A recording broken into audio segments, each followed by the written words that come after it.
بسم الله الرحمن الرحيم. الحمد لله رب العالمين، والصلاة والسلام على أشرف الأنبياء والمرسلين وعلى آله وصحبه أجمعين، أما بعد. فأعوذ بالله من الشيطان الرجيم. بسم الله الرحمن الرحيم. لئن شكرتم لأزيدنكم ولئن كفرتم إن عذابي لشديد. صدق الله العظيم. محترم بزرگوں، دینی اور ایمانی بھائیوں، عزیز ساتھیوں، پردہ نشین مائیں اور بہنیں، سورہ ابراہیم کی اس آیت کے اندر اللہ تبارک و تعالیٰ نے ارشاد فرمایا،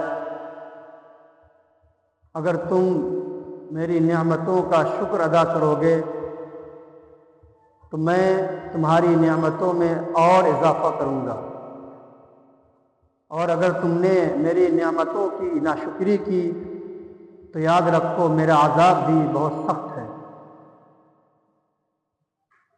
اس آیت کے اندر اللہ تبارک و تعالیٰ نے اپنے بندوں کو شکر کی تعلیم دی ہے۔ اللہ تبارک و تعالیٰ بندوں کو کبھی آزماتے ہیں مصیبت دے کر، تو پھر وہاں پر صبر کرنے کی تلقین ہے، اور کبھی اللہ تبارک و تعالیٰ بندوں کی آزمائش کرتے ہیں نعمتوں کو دے کر، پھر وہاں پر شکر کی تعلیم دی گئی ہے۔ یعنی اگر مصیبت میں صبر کرنا اور نعمتوں کی حالت میں شکر کرنا، یہ اللہ تبارک و تعالیٰ کو پسند ہے۔ شکر بہت عظیم نعمت ہے، ایک ایسی نعمت ہے کہ شکر کے نتیجے میں نعمتوں میں اضافہ ہوتا ہے۔ اللہ تبارک و تعالیٰ خود ارشاد فرما رہے ہیں کہ اگر تم میری نعمتوں کی قدردانی کرو گے، اس کا شکر ادا کرو گے تو میں تمہیں نعمتیں اور دوں گا، تمہاری نعمتوں میں ضرور اضافہ کروں گا۔ یہ اللہ تبارک و تعالیٰ نے تاکید کے ساتھ کہا ہے۔ اللہ کی جو نعمتیں ہیں، ذرا سوچے کہ ہم انسانوں پر اللہ تبارک و تعالیٰ کی کیسی کیسی عظیم نعمتیں ہیں۔ انسان صرف اپنے جسم میں غور کر لے، اپنے وجود پر غور کر لے تو وہ دن رات سجدے شکر ادا کرتا رہے۔ اللہ نے کان کی نعمت عطا فرمائی، اللہ نے آنکھ کی نعمت عطا فرمائی، اللہ نے ہاتھ کی نعمت عطا فرمائی، اللہ تبارک و تعالیٰ نے زبان دیے چکھنے کے لیے، پاؤں دیے چلنے کے لیے۔ یہ جو صحت ہے، یہ بہت بڑی نعمت ہے اللہ تبارک و تعالیٰ کی۔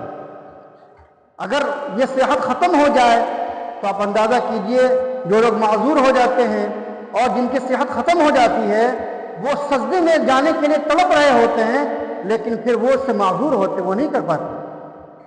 تو جب تک نعمت موجود رہے اس نعمت کی قدردانی ضروری ہے۔ جو نعمت ہمارے پاس ہو اور جو اللہ تبارک و تعالیٰ وہ نعمت ہم سے چھین لے تو ہم کو رونا نہیں ہے، جزا فضا نہیں کرنا ہے، شکوہ شکایت نہیں کرنا ہے، بلکہ یہ بھی سوچنا ہے کہ یہ بھی میرے رب کی آزمائش ہے۔ تو ایسے موقع پر صبر سے کام لینا ہے، اللہ تبارک و تعالیٰ ہی سے اپنی فریاد کرنی ہے، اور اس نعمت کو، اس مصیبت کو دور کرنے کے لیے اللہ سے درخواست کرنی ہے، دعا کرنی ہے۔ تو اللہ تبارک و تعالیٰ فرما رہے ہیں کہ اگر تم میری نعمتوں کی قدردانی کرو گے، اس کا شکر ادا کرو گے، یعنی جو نعمت میں نے دی ہے اس نعمت کا استعمال اسی طرح کرو گے جس طرح کرنے کا میں نے حکم دیا ہے، جائز چیزوں میں ان نعمتوں کو صرف کرو گے اور اللہ کی رضا والے جگہوں پر صرف کرو گے، تو اللہ فرماتے ہیں کہ میں اس نعمت میں مزید اضافہ کروں گا۔ اللہ تبارک و تعالیٰ نے ہمیں مال دیا، مال بہت بڑی نعمت ہے۔ اب ہمیں چاہیے کہ اسے جہاں اپنے من کے مطابق خرچ نہیں کریں، بلکہ اپنے رب سے پوچھیں کہ اے اللہ، آپ نے مجھے یہ مال دی ہے، میں اس کو کہاں خرچ کروں؟ اللہ تبارک و تعالیٰ قرآن جب بتلائے، قرآن مجید کے اندر بھرا ہوا ہے کہ کہاں کہاں آپ کو مال خرچ کرنا ہے، جن جگہوں پر خرچ کرنا ہے آپ ان جگہوں پر اپنا مال خرچ کیجیے۔ اللہ تبارک و تعالیٰ نے آپ کو علم کی دولت سے نوازا ہے، اس کی قدردانی یہ ہے کہ آپ لوگوں میں علم کو بانٹیں۔ اللہ تبارک و تعالیٰ نے آپ کو صحت کی دولت سے نوازا ہے، اس کی قدردانی یہ ہے کہ آپ اپنی صحت کا خیال رکھیں۔ اللہ تبارک و تعالیٰ نے آپ کو اولاد کی نعمت سے نواز رکھا ہے، اس کی تربیت کرنا آپ پر ضروری ہے، یہ اس کی قدر ہے۔ اور اس کے علاوہ فرمایا کہ اگر تم میری نعمت کی ناقدری کرو گے میں نے تمہیں جوانی دی، اس کو تم نے برباد کر دیا، میں نے تمہیں پیسے دیے، اس کو تم نے عللے تللے اڑا دیا، میں نے تمہیں باپ کی نعمت دی، اس کی تم نے قدر نہیں کی، میں نے تمہیں ماں کی نعمت دی، اس کا تم نے خیال نہیں رکھا، میں نے تمہیں عظیم کتاب دی قرآن مجید کی شکل میں، اس کا تم نے خیال نہیں رکھا، روزوں کی شکل میں، عبادت کی شکل میں دی، اس کا خیال نہیں رکھا، تمہارے جسم کے اندر جو ہزاروں نعمتیں ہیں، آنکھ عظیم ترین نعمت، اس کا تم نے غلط استعمال کیا، کان عظیم ترین نعمت، تم نے اس سے غلط باتیں سنی، پاؤں عظیم ترین نعمت، تم غلط راستے پر چلتے رہے، تو یاد رکھو پھر میری پکڑ بھی بڑی سخت ہے، میری پکڑ سے بچ نہیں سکتے۔ اور میں نے لکھا ہے کہ نعمت کی ناشکری کے نتیجے میں اللہ تبارک و تعالیٰ نے جو فرمایا ہے کہ میں سخت عذاب دوں گا، اس کی دو شکلیں ہیں۔ ایک شکل تو یہ ہے کہ وہ نعمت ہی اللہ چھین لے، اللہ تبارک و تعالیٰ نے آپ کو صحت دی اور آپ نے اس کی قدر نہیں کی، اللہ تبارک و تعالیٰ نے آپ کی صحت چھین لی، اب آپ پریشان ہو رہے ہیں، اب ڈاکٹروں کا چکر لگ رہا ہے، اب آپ اپاہج بن گئے ہیں، معذور ہو گئے ہیں۔ ایک ہے کہ خود اللہ تبارک و تعالیٰ کی طرف سے آفت آ جائے، اللہ کی طرف سے خود مصیبت آ جائے، وہ دوسری بات ہے۔ ایک یہ کہ آپ اپنی صحت کو برباد کریں، نشے کے ذریعے برباد کریں اور غلط چیزوں کے ذریعے برباد کریں، اس کی طرف اشارہ ہے۔ تو پھر یاد رکھیے اللہ تبارک و تعالیٰ کبھی کبھی جب صحت کا خیال نہیں رکھیں گے تو اللہ تبارک و تعالیٰ آپ سے وہ نعمت کو چھین لے گا، پھر آپ کو مریض بنا دے گا۔ اور بعض علماء نے یہ لکھا کہ اس کا ایک مطلب یہ ہے کہ وہ نعمت تو باقی رہے گی لیکن اس نعمت سے فائدہ نہیں اٹھا پاؤ گے۔ آپ دیکھیے کتنے ایسے مریض ہیں اس دور میں، شوگر کے پیشنٹ ہیں، فلاں پیشنٹ ہیں، وہ ان کے پاس ہر طرح کا کھانا موجود ہے، نعمت موجود ہے، لیکن اللہ تبارک و تعالیٰ نے اس کو نعمت کو اس سے استفادے کے لیے چھین لیا۔ یہ کوئی ضروری نہیں ہے کہ ان کی مصیبت کی بنا پر ہو، میں نے ایک مثال دی، ایسا ہو سکتا ہے کہ نعمت موجود ہے لیکن آپ اس نعمت سے فائدہ اٹھا نہ سکیں، یہ تو اور زیادہ محرومی کی بات ہوگی، یہ عذاب ہے ایک طرح سے۔ اللہ تبارک و تعالیٰ خود فرما رہے ہیں یہ تو عذاب ہے، تو ہمیں دعا کرنی چاہیے کہ اللہ تبارک و تعالیٰ ایسے آفات سے ہمیں محفوظ رکھے۔ اور جو نعمت دی ہے یاد رکھیے سب سے عظیم نعمت جو انسان کو ملی ہے وہ ایمان کی نعمت ہے، ایمان کی نعمت، عقیدے کی نعمت بہت بڑی نعمت ہے۔ اگر یہ نعمت حاصل نہ ہو تو اب یاد رکھیے کہ آخرت کے اندر کامیابی ہو ہی نہیں سکتی، چاہے ہم دنیا میں جتنے بھی نیک کام کر لیں، لیکن اگر ایمان کی دولت نہیں ہے، عقیدہ توحید نہیں ہے، عقیدہ رسالت نہیں ہے، تو آپ یقین مانیے کہ سب سے بڑے خسارے میں ہے انسان۔ تو اس نعمت کی سب سے زیادہ قدر کرنی چاہیے۔ ایمان گھٹتا بڑھتا رہتا ہے، حدیث شریف میں آتا ہے، قرآن مجید کے اندر بھی یہ اشارے ملتے ہیں کہ انسان کا ایمان گھٹتا اور بڑھتا ہے۔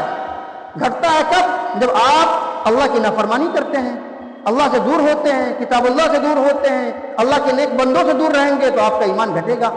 لیکن اگر آپ قرآن مجید سے اپنا رشتہ مضبوط رکھیں گے، نمازوں کا اہتمام کریں گے، نبی کی سنت کی پیروی کریں گے، اللہ کے نیک بندوں کی مجلسوں میں جایا کریں گے، ان کی نیک بندوں کے واقعات کو پڑھیں گے تو آپ کا ایمان بڑھے گا۔ تو ہمیں چاہیے کہ اپنے ایمان کی قدر کریں۔ دوسری عظیم نعمت جو ہے وہ انسان کے پاس وقت کی ہے، عمر کی ہے۔ یہ اللہ تبارک و تعالیٰ اس کے بارے میں کل قیامت میں پوچھے گا کہ تم نے اپنے عمر کو کہاں گوایا، اپنی جوانی کہاں خرچ کی۔ ہمیں اس کے جواب دینے کے لیے تیار رہنا چاہیے۔ آج ہی سے تیاری کریں کہ ہم اپنے عمر کو، اپنے وقت کو ادھر ادھر نہیں برباد کریں گے، بلکہ اپنے رب کے بتائے ہوئے طریقوں کے مطابق اپنی زندگی کو گزاریں گے۔ پھر دیکھیے انشاءاللہ اللہ تبارک و تعالیٰ کی طرف سے کتنی زیادہ مزید نعمتوں کا فیضان ہوتا ہے۔ تو ہم اپنے وجود میں غور کریں، اپنے ماحول میں غور کریں کہ اللہ کی کن کن نعمتوں سے ہم فائدہ اٹھا رہے ہیں۔ اتنے گناہ کرنے کے باوجود اللہ تبارک و تعالیٰ ہمیں کھلا رہا ہے، اللہ ہمیں پلا رہا ہے، اللہ نے ہمیں اچھی صحت دے رکھی ہے، اللہ تبارک و تعالیٰ نے ہمیں اولاد سے نواز رکھا ہے، اللہ نے ہمیں مال سے نواز رکھا ہے۔ حالانکہ اتنی گناہوں کا تقاضا تھا کہ ہم سے ہماری اولاد چھین لی جاتی، ہماری آنکھیں ختم کر دی جاتی، ہمارے جسم کو ختم کر دیا جاتا، لیکن اللہ تبارک و تعالیٰ بہت رحیم ہے۔ اللہ فرماتے ہیں کہ میں تمام گناہوں کو معاف کر دوں گا، ہر طرح کے گناہ کو معاف کر دوں گا، بس تم میری طرف لپکو، میری طرف آؤ، مجھ سے خطائیں معاف کرواؤ۔ وَإِنَّ رَبَّكَ لَذُو مَغْفِرَةٍ لِلنَّاسِ عَلَىٰ ظُلْمِهِمْ۔ قرآن مجید کی آیت بہت عجیب آیت ہے۔ وَإِنَّ رَبَّكَ لَذُو مَغْفِرَةٍ لِلنَّاسِ عَلَىٰ ظُلْمِهِمْ۔ لوگوں کی بدعمالیوں کے باوجود اللہ تبارک و تعالیٰ اپنے بندوں کو خوب معاف کرتا ہے. کیسے کیسے ظلم کرتا ہے انسان اپنے اوپر، لیکن اس کے باوجود اللہ تبارک و تعالیٰ کی طرف سے بخشش کے فیصلے ہوتے رہتے ہیں، اور اللہ تبارک و تعالیٰ ستاری کا معاملہ فرماتا رہتا ہے، ان کی پردہ پوشی کرتا رہتا ہے، اور جب آخری حد تک معاملہ پہنچتا ہے تب اللہ کی پکڑ آتی ہے. اس لیے ہمیں چاہیے کہ ان نعمتوں کی قدر کریں تاکہ ہمیں مزید نعمتوں سے اللہ نوازے، اور اپنی تمام نعمتوں میں کوئی ایسا کام نہ کریں جن کی وجہ سے وہ نعمت ہم سے چھن جائے، یا پھر اس نعمت کے رہتے ہوئے ہم ان سے فائدہ نہ اٹھا سکیں. اللہ تبارک و تعالی ہم تمام لوگوں کو عمل کی توفیق عطا فرمائے، اور شکر کی توفیق عطا فرمائے، مصیبتوں پر صبر کرنے کی توفیق عطا فرمائے. اچھی حالت ہو یا بری حالت، ہر حالت میں اللہ کا شکر کرنے والا بندہ بنائے اور اللہ کے نیک بندوں میں شامل فرمائے. وآخر دعوانا الحمدللہ رب العالمین. السلام علیکم ورحمۃ اللہ وبرکاتہ. جیسا کہ آپ رمضان اسپیشل ویڈیو دیکھ رہے ہیں، اس ویڈیو کو جتنا ہو سکے شیئر کریں اور لائک ضرور کریں، اور جو مسئلہ پوچھنا ہو تو آپ کمنٹ باکس میں بتا سکتے ہیں. انشاءاللہ آپ کو اس مسئلے پر بھی کچھ گفتگو کی جا سکتی ہے. السلام علیکم ورحمۃ اللہ.